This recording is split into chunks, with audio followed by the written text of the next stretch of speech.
Rajareddy first time వచ్చాడు, ఏమన్నా political అవకాశం ఉందా?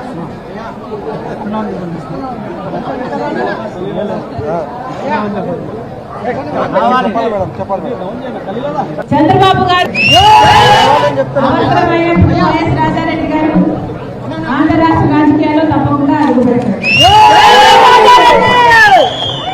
సోషల్ మీడియాలో ఒక వీడియో వైరల్ అవుతూ ఉంది. అందులో వైఎస్ షర్మిల గారు తన కుమారుడు రాజారెడ్డి చంద్రబాబుకు అవసరమైనప్పుడు తప్పకుండా అడుగు పెడతాడు అని అన్నారట. ఈ వాదన పూర్తిగా అబద్ధం.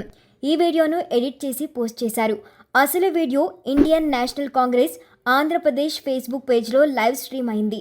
అందులో షర్మిల గారు అవసరమైనప్పుడు తన కుమారుడు రాజకీయాల్లోకి వస్తారని చెప్పారు గాని ఆమె ప్రసంగంలో ఎక్కడా చంద్రబాబు నాయుడు పేరు ప్రస్తావించలేదు.